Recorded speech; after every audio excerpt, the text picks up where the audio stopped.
இறையேசுவில் பிரியமான சகோதர சகோதரிகளே, நமது ஆண்டவர் இயேசு கிறிஸ்துவுடைய திருப்பெயரால் உங்களுக்கு உங்கள் குடும்பத்தில் இருக்கிற அனைவருக்கும் அன்பும் சமாதானமும் மகிழ்ச்சியும் உண்டாவதாக.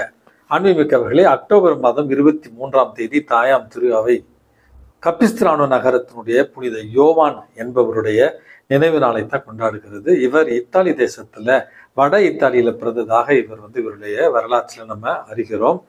இவர் மிகப்பெரிய ஒரு பணக்கார குடும்பத்துல பிறக்கிறார். பணக்கார குடும்பத்துல பிறந்தாலும் துறவரத்தின் மீது ஒரு நாட்டம் கொண்டவராக இருக்கிறார். இருந்தாலும் பிரபுத்துவ குடும்பங்களுக்கு ஏற்ற வகையில போர் புரிவதில் ஈடுபாடு கொண்டவராக இவர் இருக்கிறார். ஒரு போர்ல இவர் சிறை கைதியாக பிடிக்கப்படுகிறார். சிறையில இருக்கிற நேரத்துலதான் புனித பிரான்சிஸ்க் அசிசியார் இவருடைய கனவுல தூண்டி பிரான்சிஸ்கன் சபையில சேர தூண்டியதாகவும், பிறகு அந்த சிறை வாசத்திற்கு பிறகு தாய்நாடு திரும்பிய இவர் புனித பிரான்சிஸ்க் அசிசியாருடைய பிரான்சிஸ்கன் சபையில சேர்ந்து துறவியாக அவர் தன்னை உருவாக்கி கொள்ளுகிறார். மிக அருமையான ஆற்றல் மிக்க ஒரு பிரசங்கியாக இவர் விளங்கினார் என்று இவருடைய வாழ்க்கையில நம்ம வாசிக்கிறோம். இவருடைய பிரசங்கத்தை கேட்பதற்காக ஆயிரக்கணக்கான லட்சக்கணக்கான மக்கள் கூடியிருப்பார்கள். திறந்த வெளிகளில இவர் ஆடம்பர திருப்பலி நிறைவேற்றி அந்த ஆடம்பர திருப்பலியில அருமையான ஒரு உருக்கமான மறைவுரையாற்றி பல லட்ச மக்களை கிறிஸ்துவுக்கு கொண்டு வந்தார் என்று இவருடைய வாழ்க்கையில் நம்ம வாசிக்கிறோம். அன்புமிக்கவர்களே, நாடுகளுக்கு இடையே பேச்சுவார்த்தை நடத்துகிற தூதுவராகவும் இவர் திருத்தந்தையினுடைய சார்பில் செயலாற்றி இருக்கிறார் என்றும், அதே நேரத்தில் இவர் வாழ்ந்த அந்த ஒரு காலகட்டத்தில் சிலுவை போர்கள் நடந்து கொண்டிருந்த ஒரு நேரம், சிலுவை போரை இவரே நேரின்று முன்னெடுத்து சென்ற ஒரு குருவானவராகவும் அறியப்படுகிறார்.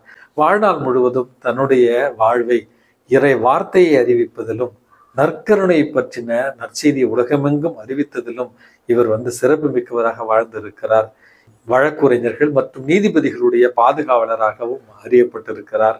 அன்புமிக்கவர்களே, நம்முடைய வாழ்க்கையில இறைவன் நமக்கு திறமைகளை கொடுத்திருப்பார். அந்த திறமைகளை நம்முடைய சுயநலத்திற்காக பயன்படுத்தி கொள்ளாமல், தற்பெருமைக்காக பயன்படுத்தி கொள்ளாமல், பிறநல பணிகளுக்காகவும் திரு அவையினுடைய நலத்திற்காகவும் இறைவனுடைய அதிமிக மகிமைக்காகவும் நம்ம பயன்படுத்துகிற நேரத்துல இறைவன் நம்மை மென்மேலும் உயர்த்துவார் என்பதற்கு இந்த கப்பிஸ்திரானோ நகரத்தினுடைய புனித யோவான் அழகான சான்று. இவருடைய பரிந்துரையால் நாமும் பிறநலத்திற்காகவும் இறையரசுக்காகவும் உழைத்திட வேண்டிய ஒரு நல்ல உள்ளத்தை இறைவன் தர வேண்டி மன்றாடி செபிப்போம். அன்புமிக்கவர்களே, இன்றைக்கு நமக்கு கொடுக்கப்பட்டிருக்கிற நற்செய்தி வாசகத்துல நமது ஆண்டவர் இயேசு கிறிஸ்து பொதுவாகவே தவறாக புரிந்து கொள்ளப்படுகிற ஒரு வார்த்தையைத்தான் இன்றைக்கு சொல்லுகிறார். அதாவது, நான் அமைதியை ஏற்படுத்த வந்தேன் என்று நினைத்தீர்களா? பிளவையை ஏற்படுத்த வந்தேன், தீ மூட்ட வந்திருக்கிறேன், குடும்பங்களில பிளவை ஏற்படுத்த வந்திருக்கிறேன் என்கிற வார்த்தைகள் சில நேரங்களில் அதிர்ச்சியான ஒரு வார்த்தைகளாகவும், அமைதியின் அரசர் என்று தானே நம்ம சொல்லுவோம். ஏன் இயேசு பிளவை ஏற்படுத்த வந்திருக்கிறேன் அல்லது தீயை மூட்ட வந்திருக்கிறேன், அந்த தீ பற்றி எறிய வேண்டும் என்று ஆவலாக இருக்கிறேன் என்ற வார்த்தைகள் எல்லாம் சொல்லுகிறாரே, தீ பிளவு என்பது இயேசுவினுடைய படிப்பினைகளுக்கு முற்றிலும் மாற்றாக இருக்கிறதே அப்படி என்கிற ஒரு தவறான புரிதல் நம்முடைய மனதில் எழலாம். அன்புமிக்கவர்களே, இந்த இடத்துல நமது ஆண்டவர் இயேசு கிறிஸ்து சொல்லுகிற தீ மூட்ட வந்தேன் என்கிற தீ என்பது பழைய ஏற்பாட்டிலிருந்து புதிய ஏற்பாட்டு வரையில தீ என்பது ஆண்டவருடைய பிரசன்னத்தை குறிக்கிற ஒரு குறியீடாகவும், நெருப்பு அல்லது தீ என்பது சுத்திகரிக்க பயன்படுகிற ஒரு குறியீடாகவும் நம்முடைய விவிலியத்துல பயன்படுத்தப்பட்டிருக்கிறது.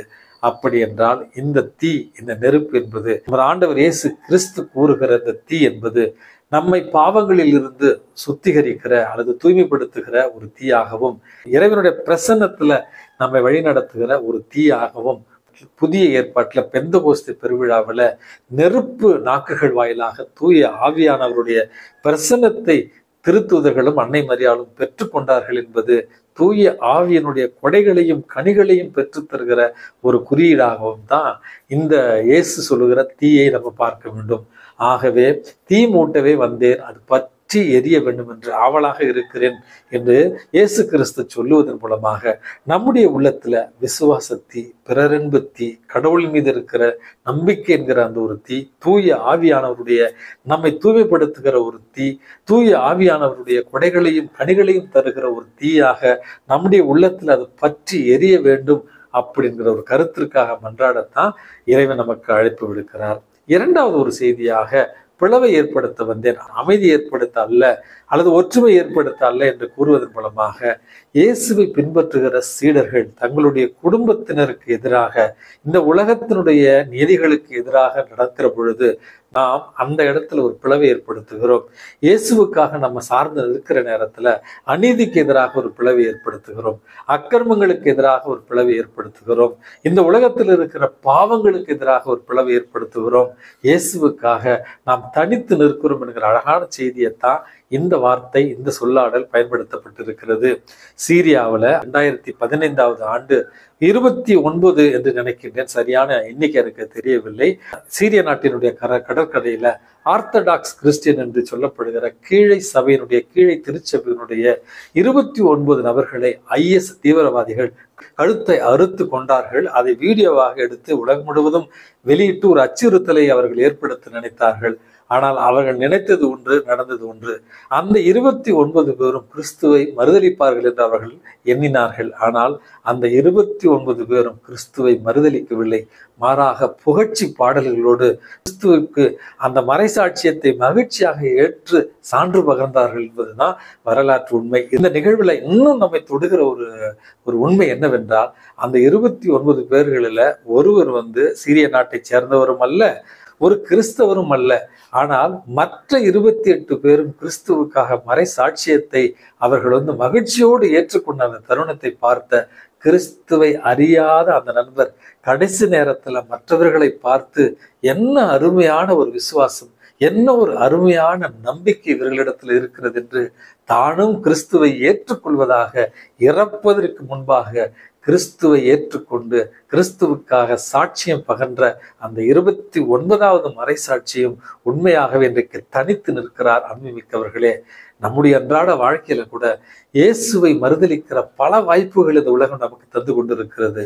இந்த குழப்பங்களுக்கு நடுவே, இந்த அநீதிகளுக்கு நடுவே, இந்த அவநம்பிக்கைக்கு நடுவே இயேசுவுக்காக சான்று பகர, இயேசுவை சார்ந்து நிற்க இறைவன் உங்களுடைய உள்ளத்தையும் என்னுடைய உள்ளத்தையும் திடப்படுத்துவாராக. எல்லாம் வல்ல இறைவன் தந்தை, மகன், தூய ஆவி உங்களையும் உங்கள் குடும்பத்தில் இருக்கிற அனைவரையும் நிறைவாக ஆசீர்வதித்து பாதுகாத்து வழி நடத்துவாராக. ஆமென்.